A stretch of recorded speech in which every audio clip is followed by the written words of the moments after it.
Hi friends, എല്ലാവർക്കും ഇത് ടിപ്സിലേക്ക് ഒരിക്കൽ കൂടി സ്വാഗതം. ഇന്നിങ്ങനെ വന്നിട്ടുള്ളത് ഒരു ഹാഫ് ഡേ ഇൻ മൈ ലൈഫുമായിട്ടാണ്. അതായത് ഇന്ന് ഉച്ച മുതൽ രാത്രി വരെയുള്ള കാര്യങ്ങളാണ് നിങ്ങളോട് ഷെയർ ചെയ്യാമെന്ന് വിചാരിക്കുന്നത്. അപ്പോൾ നമുക്ക് നമ്മുടെ വീഡിയോയിലേക്ക് പോകാം. അപ്പോൾ നമുക്ക് ഒരു പൈനാപ്പിൾ ഇട്ടിട്ടുണ്ട്. അപ്പോൾ ഞാൻ വിചാരിച്ചു പകുതി എടുത്ത് നമുക്കൊരു ജ്യൂസ് ഉണ്ടാക്കാമെന്ന്. ഇന്ന് അത്യാവശ്യം നല്ല വെയിലുള്ള ദിവസമാണ് കേട്ടോ. അപ്പോൾ ഞാൻ പൈനാപ്പിളിൻ്റെ തോല് കളഞ്ഞതിന് ശേഷം അത് ചെറിയ കഷ്ണങ്ങളാക്കി എടുത്തിട്ടുണ്ട്. അതൊരു മിക്സിയുടെ ജാറിലിട്ടു. അതിന് ശേഷം കുറച്ച് ഐസ് വാട്ടർ ആഡ് ചെയ്തു. പിന്നെ മധുരത്തിന് ആവശ്യമുള്ള പഞ്ചസാരയും ഒരു നാരങ്ങയുടെ ജ്യൂസും കൂടെ അതിലേക്ക് ചേർത്തിട്ട് നല്ലപോലെ ബ്ലെൻഡ് ചെയ്ത് എടുത്തിട്ടുണ്ട്. പിന്നെ ഒരു അരിപ്പ യൂസ് ചെയ്തിട്ട് ജസ്റ്റ് ഒന്ന് അരിച്ചെടുത്തിട്ടുണ്ട് കേട്ടോ. അപ്പോൾ നമ്മുടെ പൈനാപ്പിൾ ജ്യൂസ് റെഡിയായി. അത് ഞാൻ ഗ്ലാസ്സിലേക്ക് ഒഴിച്ചു കൊടുക്കുവാണേ. പിന്നെ അതിൻ്റെ കൂടെ കഴിക്കാനായിട്ട് പപ്സ് ഉണ്ടായിരുന്നു കേട്ടോ. അപ്പോൾ എഗ് പപ്സാണ്. അപ്പോൾ അതും കൂടെ ചേർത്തൊന്ന് കഴിക്കാം. പണ്ടൊക്കെ നമ്മൾ സ്ഥിരം കഴിക്കുന്ന ഒരു ഇതല്ലേ ജ്യൂസും പപ്സും. അപ്പോൾ അതിൻ്റെ ഒരു ഓർമ്മയ്ക്ക് കഴിക്കാമെന്ന് വെച്ചാൽ നല്ല ടേസ്റ്റാണ് പൈനാപ്പിൾ ജ്യൂസ്. എനിക്ക് നല്ല ഇഷ്ടമുള്ളൊരു ജ്യൂസാണ് കേട്ടോ. അപ്പോൾ ഇനി നമുക്ക് പൈനാപ്പിൾ ജ്യൂസ് നമ്മൾ കുടിച്ച് ഇനി നമുക്ക് ഉച്ചയ്ക്ക് ചോറിനോട് കഴിക്കാനായിട്ട് ഒരു പൈനാപ്പിൾ പുളിശ്ശേരി ഉണ്ടാക്കാം എന്ന് വിചാരിച്ചു. അപ്പോൾ ഞാൻ നമ്മൾ പകുതി പൈനാപ്പിളാണ് ജ്യൂസിന് വേണ്ടി എടുത്തത്. 2 കപ്പ് ജ്യൂസാണല്ലോ ഉണ്ടാക്കിയത്. ബാക്കി പൈനാപ്പിൾ നമ്മുടെ കയ്യിൽ ഉണ്ടല്ലോ, അത് ഞാൻ ഇതുപോലെ ചെറിയ ചെറിയ കഷ്ണങ്ങളാക്കി നുറുക്കി എടുത്തിട്ടുണ്ട്. അതിനുശേഷം ഒരു പാത്രം ഒന്ന് അടുപ്പത്ത് വെച്ചതിന് ശേഷം അതിലേക്ക് കുറച്ച് വെള്ളവും ഒഴിച്ച് അതൊന്ന് തിളച്ചപ്പോഴേക്കും നമ്മുടെ പൈനാപ്പിൾ അതിലേക്ക് ഇട്ടിട്ടുണ്ടായിരുന്നു. പിന്നെ ഞാൻ മിക്സിയുടെ ജാർ എടുത്തു. അതിലേക്ക് ഒരു പിടി തേങ്ങ ചിരകിയത്, പിന്നെ കുറച്ച് ജീരകം, വെളുത്തുള്ളി, മഞ്ഞൾപ്പൊടി ഇത്രയും കൂടെ നല്ലതുപോലെ അരച്ചെടുത്തിട്ടുണ്ടായിരുന്നു. അപ്പോൾ നമ്മുടെ പൈനാപ്പിൾ നല്ലപോലെ വെന്തപ്പോഴേക്കും ഞാൻ ഈ ഒരു മിക്സ് ഇപ്പോൾ നമ്മൾ അരച്ചെടുത്ത ആ ഒരു കൂട്ടത്തിലേക്ക് ആഡ് ചെയ്തു. പിന്നെ പാകത്തിന് ഉപ്പും കൂടെ ചേർത്തിട്ടുണ്ട് കേട്ടോ. നല്ല മധുരമുള്ള പൈനാപ്പിൾ ആയതുകൊണ്ട് ഇതിൽ ഞാൻ പഞ്ചസാര ചേർക്കണില്ല. പഞ്ചസാര ശർക്കരയൊക്കെ മധുരത്തിന് നമുക്ക് ചേർത്ത് കൊടുക്കാം പുളിശ്ശേരിക്ക്. പക്ഷേ ഞാൻ ഇതിലേക്ക് ആഡ് ചെയ്തിട്ടില്ല, കാരണം അത്യാവശ്യം മധുരം ഉള്ളതാണ് കേട്ടോ. അപ്പോൾ ഞാൻ ചോറ് അടുപ്പത്ത് വെച്ചിട്ടുണ്ട്. നല്ലോണം തിളച്ചിട്ടുണ്ട് കേട്ടോ. ചോറ് നല്ലോണം വെന്തിട്ടുണ്ട്. അപ്പോൾ നമ്മുടെ പൈനാപ്പിൾ പുളിശ്ശേരിയുടെ പകുതി റെഡി ആയിട്ടുണ്ട്. അപ്പോൾ ഞാനതൊന്ന് സ്റ്റവ് ഓഫ് ചെയ്ത് മാറ്റി വെച്ചു. ഇനി നമുക്കൊരു മീനൊന്ന് പൊരിക്കാമെന്ന് വിചാരിച്ചു. അപ്പോൾ ഫിഷ് ഫ്രൈക്ക് വേണ്ടിയിട്ട് ഞാൻ ഇവിടെ 3 ഫിഷ് എടുത്തിട്ടുണ്ട്. അതിലേക്ക് കുറച്ച് നാരങ്ങ നീര്, പിന്നെ മല്ലിപ്പൊടി, മുളക് പൊടി, മഞ്ഞൾപ്പൊടി ഇത്രയും ഇതിലേക്ക് ചേർത്തിട്ടുണ്ട്. സിമ്പിളായിട്ട് തന്നെ നമുക്കൊന്ന് പൊരിച്ചെടുക്കാമെന്ന് വിചാരിച്ചു. പിന്നെ ഉപ്പ് ചേർത്തിട്ടുണ്ട് കേട്ടോ. ഒന്നും കൂടെ ചേർത്തൊന്ന് മിക്സ് ചെയ്തു. പിന്നെ 1 സ്പൂൺ നമ്മുടെ കോക്കനട്ട് ഓയിലും കൂടെ ഒന്ന് ഇതിലേക്ക് എടുത്തിട്ടുണ്ട്. അപ്പോൾ മീനൊന്ന് വരഞ്ഞിട്ടുള്ളത് കൊണ്ട് തന്നെ പെട്ടെന്ന് അതിലേക്ക് മസാലയൊക്കെ ഒന്ന് പിടിച്ചിട്ടും. അപ്പോൾ ഇനി നമുക്കൊരു ഫ്രൈ പാൻ ഒന്ന് അടുപ്പത്ത് വയ്ക്കാം. അതിലേക്ക് കുറച്ച് കോക്കനട്ട് ഓയിൽ എടുത്തിട്ട് നമുക്ക് നമ്മുടെ ഈ ഫിഷ് അതിലേക്ക് ഇട്ട് കൊടുക്കാം. ഇനി നമുക്ക് തിരിച്ച് മറിച്ച് വിട്ട് ഫ്രൈ ആക്കി എടുക്കാം. ഓക്കെ, അപ്പോൾ നമ്മുടെ ഫിഷ് ഫ്രൈ ഇവിടെ നല്ല ക്രിസ്പി ആയിട്ടുള്ള ഫിഷ് ഫ്രൈ ആണ്, റെഡി ആയിട്ടുണ്ട് കേട്ടോ. അപ്പോൾ നമ്മുടെ പുളിശ്ശേരിയുടെ അത് നല്ലോണം താണിത്തിട്ടുണ്ട്. അപ്പോൾ ഞാൻ നല്ല കട്ടി തൈരുണ്ടല്ലോ, നല്ല കട്ട തൈര്, അത് ഇതിലേക്ക് ഏകദേശം ഒരു 1/2 കപ്പ് ചേർത്തിട്ടുണ്ട്.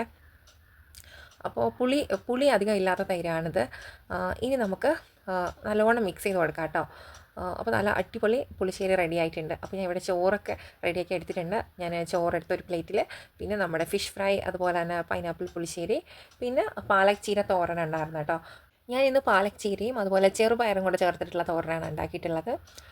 അപ്പോൾ അത് നല്ല ടേസ്റ്റാണ് കേട്ടോ. ഇനി നമുക്ക് കുറച്ച് ഉരുളക്കിഴങ്ങ് കറി ഉണ്ടായിരുന്നു, അതായത് രാവിലത്തെ പൊട്ടറ്റോ കറിയാണ്. അപ്പോൾ അതും കൂടി ഇതിലേക്ക് വെച്ചിട്ടുണ്ട് ചോറിൽ. കുറച്ചൊന്ന് ആർഭാടാവട്ടെ എന്ന് വിചാരിച്ചു. അപ്പോൾ നമ്മുടെ അടിപൊളി ആയിട്ടുള്ള ലഞ്ച് റെഡിയാണെങ്കിൽ നമുക്ക് കഴിച്ചാൽ മാത്രം മതി. അപ്പോൾ നമുക്ക് കഴിക്കാം.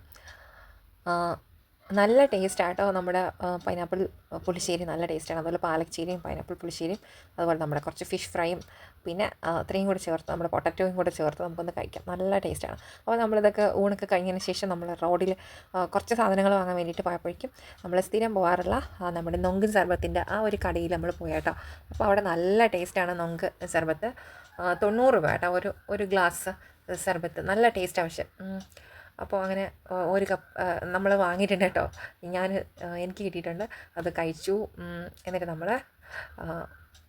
നമുക്കൊരു കടയിൽ പോകണം, കുറച്ച് സാധനങ്ങൾ വാങ്ങാനുണ്ട്. അപ്പോൾ അതുകൊണ്ട്, അതായത് മിട്ടുവിന് ഇനിയിപ്പോൾ സ്കൂളിൽ പ്രോഗ്രാംസ് വരുന്നുണ്ട്. അപ്പോൾ അതിന് വേണ്ടിയിട്ടുള്ള കുറച്ച് സാധനങ്ങൾ വാങ്ങണം. അപ്പോൾ അതിന് വേണ്ടിയിട്ട് പോയതാട്ടോ. ഇതിവിടെ അമ്പലത്തെ ഉത്സവമായതുകൊണ്ട് തന്നെ അവിടെ ഇങ്ങനെ ഡെക്കറേറ്റ് ചെയ്തിട്ടുണ്ട്. ഉത്സവം ഇപ്പോൾ കഴിഞ്ഞു കേട്ടോ. അതിനിപ്പോൾ ഇതൊക്കെ ഊരി എടുക്കുമെന്ന് തോന്നുന്നു. അപ്പോൾ അങ്ങനെ നല്ല രസമല്ലേ ഇതിങ്ങനെ കാണാനായിട്ട്. അപ്പോൾ നമ്മളത് ഈ ഷോപ്പിലെത്തി കേട്ടോ. അപ്പോൾ അവിടെ ഇങ്ങനെ ഇതുപോലത്തെ സാധനങ്ങളൊക്കെ കണ്ടത് നമ്മൾ ക്രിസ്മസ് അങ്ങനത്തെ ഇതൊക്കെ കണ്ടപ്പോൾ നല്ല രസമായിരുന്നു. പക്ഷേ ഞങ്ങൾക്ക് ഇനി ഇതിൻ്റെ ഒന്നും ആവശ്യമില്ല.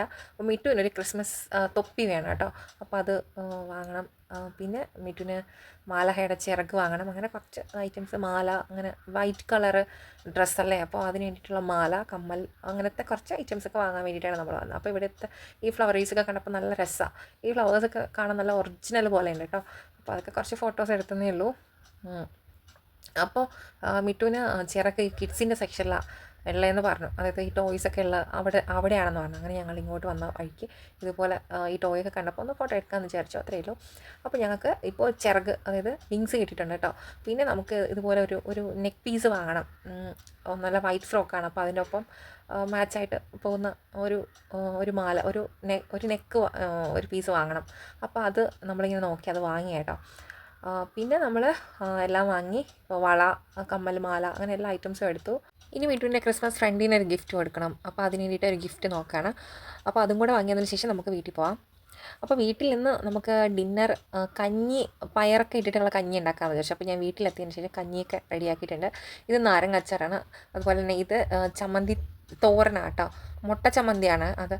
പിന്നെ നമ്മൾ സാധാ ചമ്മന്തി ഉണ്ടാക്കിയിട്ടുണ്ട്. അപ്പോൾ ഇത്രയാണ് നമ്മുടെ കഞ്ഞി റെഡിയായി. അപ്പോൾ ഞാനിവിടെ ഒരു പ്ലേറ്റ് എടുത്തു. അപ്പോൾ അതിലേക്ക് നമുക്ക് കഞ്ഞി എടുക്കാവേ. പിന്നെ ഇവിടെ ഈ ഓട്ടങ്കല്ലി മുളകെന്നൊക്കെ പറയും. എല്ലാ സ്ഥലത്തും എങ്ങനെയാണെന്ന്, ഏത് പേരാണെന്ന് എനിക്കറിയില്ല. നല്ല എരിവുള്ളൊരു മുളകാണ്. അപ്പോൾ അതും കൂടെ ഞാൻ ഇവിടെ എടുത്ത് വെച്ചിട്ടുണ്ട്. നല്ല റെഡ് കളറിൻ്റെ മുളകാണ്. അപ്പോൾ ഇത് കഞ്ഞി, അതുപോലെ നാരങ്ങച്ചാറ്, പിന്നെ നമ്മുടെ ചമ്മന്തി. ഇത് മുട്ട ചമ്മന്തി തോരനാണ് കേട്ടോ. പിന്നെ ഇതാണ് ഞാൻ നേരത്തെ പറഞ്ഞ മുളക്, നല്ല എരിവാണ്. അപ്പോൾ നമുക്ക് കഞ്ഞി കുടിക്കാം കേട്ടോ. അതൊക്കെ കഴിഞ്ഞതിന് ശേഷം നമ്മുടെ ഇതിൻ്റെ തൊട്ടടുത്തുള്ള കുട്ടികൾ കരോളിന് വന്നിട്ടുണ്ടായിരുന്നു. നല്ല രസമായിരുന്നു. അപ്പോൾ ഇന്നത്തെ വീഡിയോ ഇഷ്ടപ്പെട്ട ഉറപ്പാട് ലൈക്ക് ചെയ്യുക. സബ്സ്ക്രൈബ് ചെയ്തിട്ടില്ലാത്ത ഫ്രണ്ട്സൊക്കെ ഉണ്ടെങ്കിലും ഒന്ന് സബ്സ്ക്രൈബ് കൂടെ ചെയ്തേക്കാം കേട്ടോ. അപ്പോൾ ഇന്നത്തേക്ക് നിർത്തട്ടെ. മറ്റൊരു വീഡിയോ വീണ്ടും വരാം. ബൈ.